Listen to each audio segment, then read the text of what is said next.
মাধ্যমিক পরীক্ষার্থীদের জন্য ইতিহাসের শেষ মুহূর্তের জন্য 8 নম্বরের মাত্র 4টি প্রশ্ন আলোচনা হবে, যেগুলো খুবই গুরুত্বপূর্ণ। দেখতে থাকো। একের দাগে বলা হয়েছে নীল বিদ্রোহের কারণ ও গুরুত্ব বিশ্লেষণ করো, পাশাপাশি ফলাফল। অথবা নীল বিদ্রোহ ঘটেছিল কেন, এই বিদ্রোহের বৈশিষ্ট্য আলোচনা করো।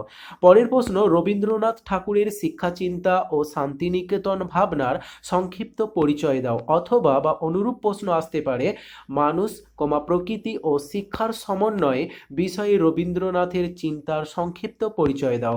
পরের প্রশ্ন, শিক্ষা বিস্তারে প্রাচ্যবাদী ও পাশ্চাত্যবাদী বিতর্ক কি, উচ্চশিক্ষার বিকাশে কলকাতা বিশ্ববিদ্যালয়ের ভূমিকা আলোচনা করো। পরের এবং শেষ প্রশ্ন, বাংলার নবজাগরণের বৈশিষ্ট্য আলোচনা করো। অথবা দিয়ে বলা হয়েছে 19 শতকে বাংলার নবজাগরণের প্রকৃতি বা চরিত্র আলোচনা করো। এই প্রশ্নটা আরও একটা অথবা দিয়ে প্রশ্ন উল্লেখ করা হয়েছে, যেটা 19 শতকে বাংলার সমাজ সংস্কার আন্দোলনে ব্রাহ্ম সমাজগুলির কিরূপ ভূমিকা ছিল। তো এই 4টি প্রশ্ন শেষ মুহূর্তের জন্য তোমরা প্রত্যেকেই ভালো করে দেখে যাবে।